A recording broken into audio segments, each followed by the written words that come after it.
একটা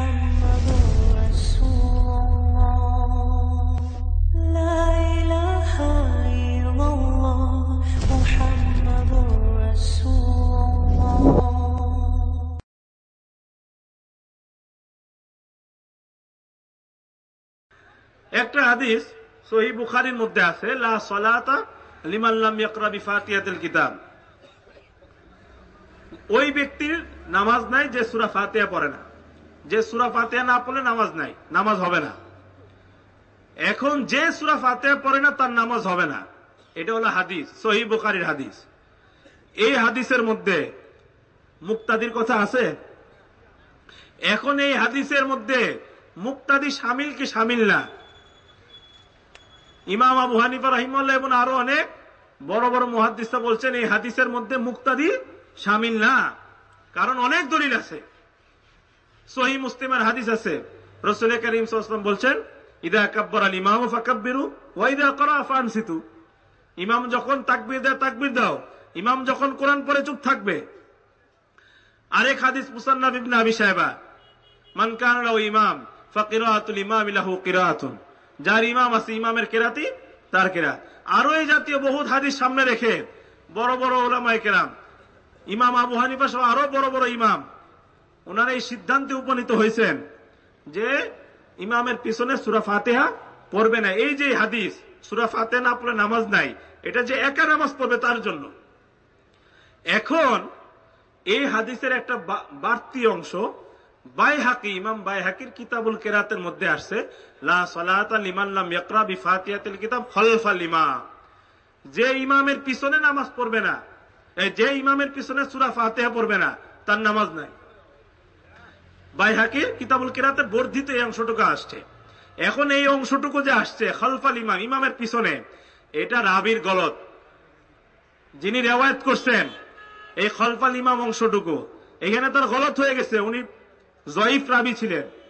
এখন উনারা কি করলেন, উনারা উনাদের সহিহ বুখারী, এই আল্লামা আলবানী একাডেমি থেকে বের হয়েছে, এখানে ওনারা লিখতেছেন যে এই হাদিস যে রাসূল করিম সাল্লাল্লাহু আলাইহি ওয়াসাল্লাম বলেছেন যে ব্যক্তি ইমামের পিছনে সূরা ফাতিহা পাঠ করলো না তার সালাত হলো না, হাদিসটা লেখা ওনারা লিখতেছেন আল্লামা আনোয়ার শাহ কাশ্মীরি। আনোয়ার শাহ কাশ্মীরি নাম শুনছেন? অনেক বড় মুহাদ্দিস ছিলেন দেওবন্দের, উনার কথা বলতেছেন। আল্লামা আনোয়ার শাহ কাশ্মীরি রহমতুল্লাহ আলাইহি বলেন এই হাদিস ইমামের পিছনে সূরা ফাতিহা পড়ার পক্ষে আংটির চমকদার মতিন নাই উজ্জ্বল। এই হাদিস ইমামের পিছনে সূরা ফাতিহা পড়ার পক্ষে আংটির চমৎকার মতিন নাই উজ্জ্বল, মানে ইমামের পিছনে যে সূরা ফাতিহা পড়তে হবে এই হাদিসটা একদম আংটি কি আংটির মতো উজ্জ্বল, একদম সহি, কোনো সমস্যা নাই।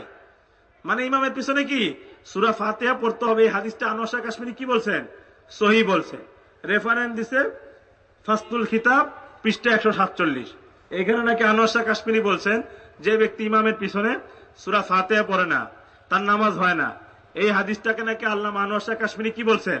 সহি বলছে।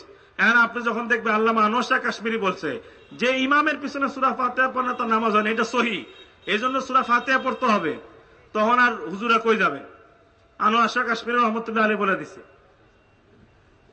আমি আনোয়ার শাহ কাশ্মীরি রহমতুল্লাহ ফাসলুল খিতাব আনছি, দেখেন ফাসলুল খিতাবের মধ্যে আছে আনোয়ার শাহ কাশ্মীরি এই হাদিস আইনা বলতেছেন ওয়া তাসহিহু লিহাদিহি জিয়াদা মিন হাইসু সানাআতিল মুহাদ্দিস ফি গায়াতিল ইস্তিজাব ফাইন্না হাদিহি জিয়াদাতু মুদরাজাতুন কাতান ওয়ালাউ হালাফা আহাদুন বিইদরাজিহা লাকানা বাররান ওয়া মা হানিসা। আনোয়ার শাহ কাশ্মীরি বলতেছেন এই যে ইমামের পিছনে এই অংশটুকু যে যোগ করা হয়েছে, যে ইমামের পিছনে সূরা ফাতিহা পড়ে না তার নামাজ হয় না, এই অংশটুকু যোগ করা হয়েছে, কেউ যদি এটাকে সহি বলে মুহাদ্দিসিনদের নীতি হিসাবে এটা বড়ই আশ্চর্যের বিষয় হবে, কিভাবে এটা সহি হইতে পারে। তারপর উনি বলতেছেন ফাইন্না হাদিস জিয়াদাতু মুদরাজাতুন কাতান, এই বর্ধিত অংশটুকু ইমামের পিছনে এই অংশটুকু কেউ যোগ করে দিছে, এটা একদম আমি অকাট্য ভাবে বলতেছি। ওয়ালাউ হালাফা আহাদুন বিইদরাজিহা লাকানা বাররান ওয়া মা হানিসা, যদি কেউ কসম খায় বলে যে ইমামের পিছনে এই কথাটুকু কেউ যোগ করছে তাহলে তার কসম ভঙ্গ হবে না। তা আল্লামা আনোয়ার শাহ কাশ্মীরি বলতেছেন যে ইমামের পিছনে, এই কথাটুকু হাদিসের মধ্যে ছিল না, কোন একজন রাবি যোগ করে দিছে। কেউ যদি কসমও খায় তাহলে তার কসম কি হবে না, ভঙ্গ হবে না। সেই আল্লামা আনোয়ার শাহ কাশ্মীর রহমতুল্লাহ আলাইহির ফাসলুল খিতাবের বলতেছে, উনি বলতেছেন এই হাদিস কি, ইমামের পিছনে সূরা ফাতিহা পড়া লাগবে, এটার আংটির চমৎকার মতিন ন্যায় উজ্জ্বল। তো এইভাবে কি করে উম্মতকে কি করে ধোকা দেয়, বিভিন্ন ওলামাদের নাম আইনা কিতাবের রেফারেন্স এনে লিখে দেয়, অমুক আছে তমুক আছে। আল্লাহু আল্লাহ।